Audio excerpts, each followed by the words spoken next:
கரண்டாக இருக்கிற அத்லட்டிஸ்லேயே அதிக சம்பளம் வாங்குறவங்க இந்த கிறிஸ்டியானோ ரொனால்டோ. ஒரு நிமிஷத்துக்கு $400 அவருடைய அக்கௌண்ட்டில் ஆட் ஆகிக்கிட்டே இருக்குங்க. ஒரு நிமிஷத்துக்கு $400. ஃபுட்பால் ஹிஸ்ட்ரியிலே அதிக கோல் அடித்தவரும் இவர் தான். இன்ஸ்டாகிராமில் அதிக ஃபாலோவர்ஸை கொண்டிருக்கிறவரும் இவர் தான்.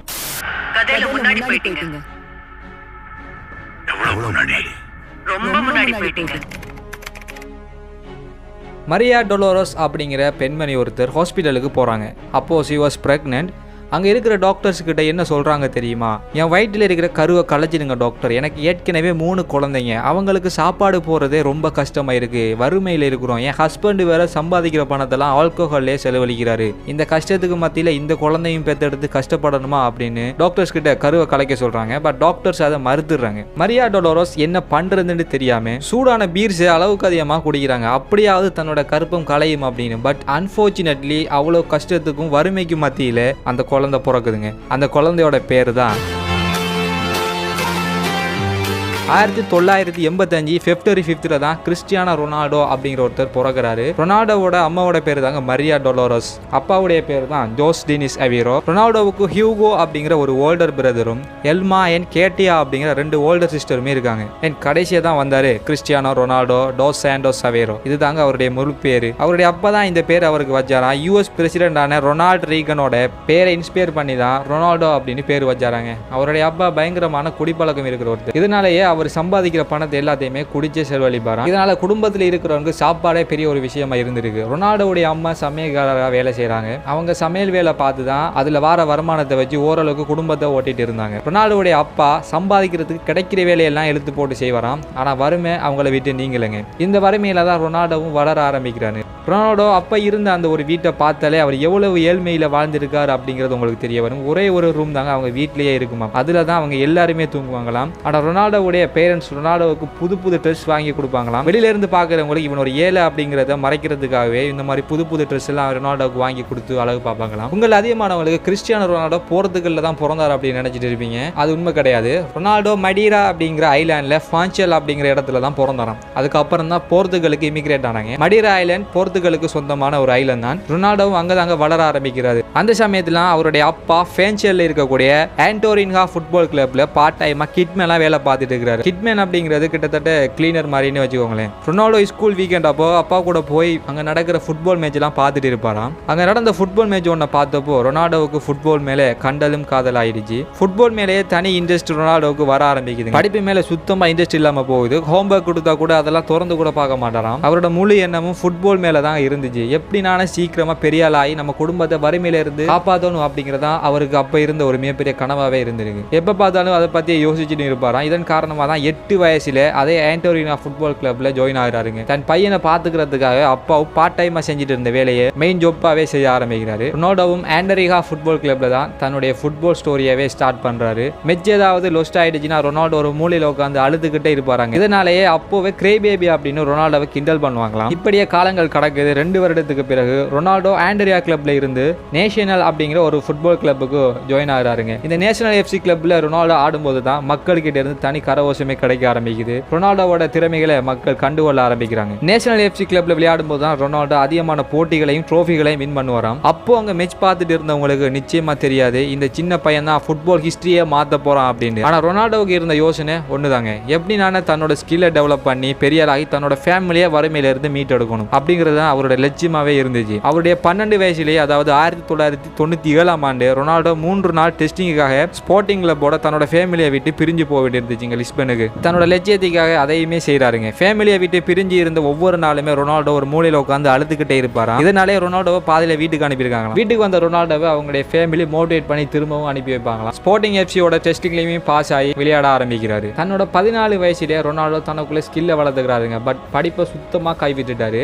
ஒரு நாள் ஸ்கூல்ல டீச்சர் ரொனால்டோ கிட்ட ஃபுட்பால் அப்படின்னு அலையிறியே அது உனக்கு சோறு போடுமா அப்படின்னு ரொனால்டோ கிட்ட திட்டிருக்காங்க. இந்த மாதிரி நேரத்தில் நீங்க இல்ல நான் இருந்த என்ன பண்ணிருப்போம், பேரண்ட்ஸ் கிட்ட போய் போட்டு கொடுத்துருப்போம். ஆனா ரொனால்டோ என்ன பண்ணாரு தெரியுமா? தான் உட்காந்து இருந்த சேரை தூக்கி டீச்சர்ஸ் மேலே வீசிருக்கிறாருங்க. இதனாலேயே ஸ்கூலை விட்டு வெளியேற்றிருக்காங்க. அந்த டைம்ல அவங்க பேரண்ட்ஸுமே ரொனால்டோவுக்கு பிடிச்ச கேரியர் பார்த்து சூஸ் பண்ற ஃப்ரீடம் கொடுத்து சப்போர்ட்டுமே பண்ணாங்க. அதுதான் ரொனால்டோவை இந்த உயரத்துக்கு கூட்டிக்கு வந்து விட்டு இருக்கு. ரொனால்டோ மொத்தமாவே படிப்பை கைவிட்டுட்டு ஃபுட்பால் ஸ்டாராக ஓடிட்டு இருந்தாருங்க. தன்னோட 15 வயசுல ஒரு மிகப்பெரிய பிரச்சனையை சந்திக்கிறாரு. ரொனால்டோ ரொனால்டோவுக்கு ஹார்ட்ல பிரச்சனை இருக்கிறதா தெரிய வருது. அதாவது சாதாரண மனுஷனுக்கு துடிக்கிற இதய துடிப்பை விட ரொனால்டோவுக்கு ரொம்ப வேகமா இதயம் துடிக்குமாங்க. அதுவும் விளையாடும் போது ஓடிட்டு இருக்கும்போது மூச்சு விடுறதே ரொம்ப கஷ்டமா இருக்குமா. ஆனா ஃபுட்பால் விளையாடும் போது தொடர்ந்து ஓடிக்கிட்டே இருக்கணும் இல்லையா. இப்படி ஓடும்போது அவரோட உயிருக்கே ஆபத்தாலாம்னு டாக்டர் சொல்லியிருக்காங்க. ரொனால்டோட பேரண்ட்ஸ் அவங்க கிட்ட இருக்கிற எல்லா காசையுமே போட்டு ரொனால்டோவுக்கு ஒரு சர்ஜரியுமே ஒன்று பண்றாங்க. சர்ஜரி மூலமா ரொனால்டோட இதயத்தோட இரத்த ஓட்டத்தை சரி செய்யறாங்க. ரொனால்டோ உயிர் பிழைக்கிறாரு. அதுக்கப்புறம் அவரால் ஃபுட்பால் விளையாட முடியுமா முடியாதா எதுவுமே தெரியாதுங்க. பட் தன் பையனோட லட்சியத்தை நினைவாக்கணும் அப்படிங்கிறதுக்காக ரொனால்டோட பேரண்ட்ஸ் கடைசி வரைக்கும் ரொனால்டோட நின்னாங்க.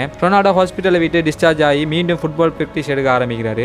2003 ஆகஸ்ட் 12 ரொனால்டோவோட கெரியரே புரட்டி போட்ட ஒரு நாள் வருதுங்க. ரொனால்டோடைய டீமான ஸ்போர்ட்டிங் வெர்சஸ் மான்செஸ்டர் யுனைடெட் டீமுக்கு இடையிலான ஃப்ரெண்ட்லி மேட்ச் ஒன்று நடக்குதுங்க. அந்த மேட்ச்ல 3-1 அப்படிங்கிற கோல் வித்தியாசத்தில் நம்ம ரொனால்டோ டீமான ஸ்போர்ட்டிங் எஃப்சி வின் பண்ணிடுறாங்க. இந்த மேட்ச் மூலமா தான் ரொனால்டோட ஸ்கில்லை பார்த்து Manchester United boss and Manchester players எல்லாருமே ஈர்க்கப்படுறாங்க. இதன் மூலமா தான் கடைசியில் ரொனால்டோவை 12.24 மில்லியன் யூரோ கொடுத்து மான்செஸ்டர் யுனைடெட்டுக்கு ஒப்பந்தம் செய்றாங்க. இங்கிலீஷ் ஃபுட்பால் ஈஸ்ட்ல எக்ஸ்பென்சிவ் யங்ஸ்டரா ரொனால்டோ மாறுறாருங்க. இந்த இடத்துல தான் ரொனால்டோவுக்கு 7ஆம் நம்பர் ஜேர்சியுமே கிடைக்குதுங்க. அது வரைக்கும் அவர் 28ஆம் நம்பர் ஜேர்சி தான் போட்டுட்டு விளையாடிட்டு இருந்தாராம். மான்செஸ்டர் யுனைடெட்ல தான் CR7 அப்படிங்கிற அந்த ஒரு பிராண்டே உருவாக ஆரம்பிச்சுது. அதுக்கப்புறம் என்ன நடந்துச்சு அப்படிங்கிறது உங்களுக்கு நிச்சயமா தெரிஞ்சிருக்கும். ரொனால்டோட லைஃப் அப்பதான் ஓரளவுக்கு ஹாப்பியா ஆரம்பிச்சு போயிட்டு இருக்கு. அப்பதான் ரொனால்டோவோட வாழ்க்கையில இன்னும் ஒரு பெரிய சம்பவம் நடக்குது. தான் ஹீரோவா நினைச்சு வாழ்ந்துட்டு இருந்த ரொனால்டோவோட அப்பா இறந்துடுறாரு. அவர் எதனால இறந்தாரு தெரியுமாங்க? லிவர் ஃபெயிலியர்னால. குடிச்சு லிவர் ஃபெயிலியர் ஆயிடுச்சு. தன்னோட வறுமையை நினைச்சும் கஷ்டத்தை நினைச்சுன்னா ரொனால்டோட அப்பா குடிக்கவே ஆரம்பிச்சாராம். அதுவே காலப்போக்கில் ஒரு குடிக்க அடிமையா மாத்திடுச்சுங்க. அவரு கடைசியில உயிரையும் பறிச்சிடுச்சு. ரொனால்டோ இந்த சோகத்தை விட்டு வெளியே வாரத்துக்கு முன்னாடியே ரொனால்டோ அம்மாவுக்கு பிரஸ்ட் கேன்சர் இருப்பதா தெரிய வருது. பலதரப்பட்ட ட்ரீட்மெண்ட்ஸுக்கு அப்புறம் தான் குணமாகறாங்க. ஆனா அவங்க சாகும் வரைக்கும் ட்ரீட்மெண்ட் எடுத்துக்கிட்டே இருக்கணுமாங்க. ரொனால்டோவுக்கு இந்த டைம்ல அடிமேல அடி விழுது. இவ்வளவு கஷ்டத்துக்கும் சோகத்துக்கும் மத்தியில ஸ்டேடியத்துல மேட்ச் பார்க்க வரவங்களை மைல்விக்கு மறந்ததே கிடையாதாங்க. ரொனால்டோ தனக்குன்னு தனி அடையாளத்தையே பதிக்கிறாருங்க. பல கோப்பைகளை மான்செஸ்டர் யுனைடெட்டுக்காக ஜெயிக்கிறாரு. அதுக்கப்புறம் ரியல் மேட்ரிட்டுக்கு விளையாடி இருந்தாரு. அதுக்கப்புறம் ஜூவிண்டஸ், அப்புறம் இப்போ லேட்டஸ்டா அல் நாசர்ல ஜாயின் பண்ணியிருந்தாரு. தன்னோட அணியான போர்த்துகல் அணிக்காகவும் பல வெற்றியை பெற்று கொடுத்துருக்காருங்க. அது 2016 போர்த்துகல் வெர்சஸ் பிரான்ஸ்ல ஏரோ சாம்பியன்ஷிப் ஃபைனலை மறக்க முடியுமாங்க. இது வரைக்குமே 5 பேலன் டோர்ஸை வின் பண்ணியிருக்காரு. கோடுங்க அவரு கிரேட்டஸ்ட் ஆஃப் ஆல் டைம் அப்படின்னு சொல்றதுல தப்பே கிடையாது. ரொனால்டோ அப்படிங்கிற ஒரு ஃபுட்பால் பிளேயரா மட்டும் இல்லைங்க, ஒரு மனுஷனா எல்லாருக்குமே பிடிக்குங்க. பொதுவா எல்லா அத்லட்ஸுமே தன்னோட உடம்புல டேட்டு குத்திக்கிறது ஒரு பழக்கம் வச்சிருப்பாங்க. ஆனா ரொனால்டோ உடம்புல ஒரு சின்ன டேட்டு கூட கிடையாதாங்க. ஏன் தெரியுமா? ரொனால்டோ 3 மாசம் இல்லைன்னா 6 மாசத்துக்கு ஒரு தடவை பிளட் டொனேட் பண்ணுவாராங்க. டேட்டு போட்டுக்கிட்டா 6 மாசத்துக்கு பிளட் டொனேட் பண்ணக்கூடாது அப்படிங்கிறது ரூல்ஸ். அதனால தான் இது வரைக்குமே அவர் டேட்டுவே குத்தாம இருக்கிறாராம். அது மட்டும் இல்லைங்க, தன்னோட அப்பா குடிப்பழக்கத்தில் உயிரே விட்டார் இல்லையா, அதனால ரொனால்டோவுக்கு குடிப்பழக்கமே கிடையாதாம். ரொனால்டோ என்னதான் கிறிஸ்டியனா இருந்தாலுமே பல இடங்களில் முஸ்லீமுக்கு சப்போர்ட் பண்ணியிருக்காருங்க. லைக் இஸ்ரேல் வெர்சஸ் பாலஸ்தீன் வாரப்போ கூட பாலஸ்தீனுக்கு சப்போர்ட் பண்ணியிருந்தாரு. இந்த ஒரு சம்பவத்தை யாராலுமே மறக்க முடியாதுங்க. கோகோ கோலா இது எவ்வளவு பெரிய பிராண்டுங்க. ஆப்வியஸா கோக் மட்டும் கிடையாது, பொதுவாக எந்த சோடாவாக இருந்தாலும் கெமிக்கல் கலக்கப்பட்டு தான் விற்பனைக்கு வருது. அதில் ஒரு எந்த மாற்றமும் கிடையாது. கிறிஸ்டியானோ ரொனால்டோ ஒரு இன்டர்வியூ அப்போ 2 கோகோ கோலா பாட்டில்ஸை தள்ளி வச்சுட்டு வாட்டர் பாட்டில்ஸை காட்டி தண்ணியை குடிங்கப்பா அப்படின்னு சொன்னாருங்க. இந்த ஒரு சம்பவத்தால் ஒரே டைம்ல $4 பில்லியன் கோகோ கோலாக்கு லாஸ் ஆயிருக்குங்க. இப்போ புரியும் ரொனால்டோவோட மதிப்பு என்னன்னு. 2023 அல் நாசர் கிளப்ல ரொனால்டோ சைன் பண்ணியிருந்தாரு. ஸோ அவர் சவுதி அரேபியாவுக்கு வந்திருந்தாரு. பொதுவாக சவுதியில் ஒரு சட்டை இருக்குங்க, திருமணமாகாத ஒரு ஆணும் பெண்ணும் ஒரே வீட்டில் இருக்கக்கூடாது. ஆனால் இந்த ரூல்ஸ் ரொனால்டோவுக்கு மட்டும் செல்லுபடி ஆகாதாங்க. ஏன்னா இப்போ ரொனால்டோவோட இருக்கிற ஜோர்ஜினா இருக்காங்கல்ல, இவங்களுக்கும் ரொனால்டோவுக்கு இன்னும் திருமணமே ஆகலையாங்க. அவங்க ஒன்னாதான் இருக்காங்க. ஸோ இந்த ஒரு ரீசனால சவுதி அந்த நாட்டோட சட்டத்தையே ரொனால்டோவுக்கு ஆஃபர் பண்ணியிருக்காங்க. இதை விட இந்த மனுஷன் என்னத்தங்க சம்பாதிக்கணும்? ஒரு ரூம் இருக்கிற வீட்டில் வளர்ந்தவருங்க. இப்போ அவர்கிட்ட இல்லாத வீடே கிடையாது, அவர்கிட்ட இல்லாத கார் கலெக்ஷனே கிடையாது. இப்போ அவர் பிறந்த மெடீர் ஐலண்ட்ல அவருக்கு ஒரு தனி மியூசியமே வச்சு ரன் பண்ணிட்டு இருக்காரு. ஒண்ணுமே இல்லாத ஒரு இடத்துல இருந்து இதெல்லாம் ஒண்ணுமே இல்லப்பா அப்படிங்கிற ஒரு இடத்துக்கு வந்தவர் தாங்க. அதுவும் வெறும் உழைப்பினால் மட்டுமே வந்தவர் தாங்க கிறிஸ்டியானோ ரொனால்டோ. ரொனால்டோ அடிக்கடி சொல்ற ஒரு விஷயம் என்ன தெரியுமா? எனக்கும் அந்த விஷயம் ரொம்ப பிடிக்கும். உங்களை நீங்களே முதல் நம்பணுங்க, அதுக்கப்புறம் தான் உலகமே உங்களை நம்பும். நீங்க உங்களை நம்பலனா உலகமே உங்களை நம்பாது அப்படிங்கிற அந்த ஒரு விஷயத்தை தான் ரொனால்டோ அடிக்கடி சொல்லுவாரு. உழைப்பு மட்டும் இருந்தா ஒரு மனுஷன் எவ்வளவு உச்சத்தை தொடலாம் அப்படிங்கிறதுக்கு கிறிஸ்டியானோ ரொனால்டோ ஒரு எடுத்துக்காட்டு. அவரோட ஃபேன்ஸை எப்பவுமே அவரை ஏளனப்படுத்தியதே கிடையாது. அந்த ஃபேன்ஸ் வரிசையில நானும் ஒருத்தன். நீங்க ரொனால்டோ ஃபேன்ஸா இருந்தீங்கன்னா இந்த வீடியோவை உங்க ஃப்ரெண்ட்ஸுக்கும் ஷேர் பண்ணி விட்டுருங்க. இந்த வீடியோ பிடிச்சிருந்தா மறக்காம ஒரு லைக் கொண்டு கொடுத்துருங்க. நான் ஒரு நெக்ஸ்ட் வீடியோவில் சந்திக்கிறேன். பாய்.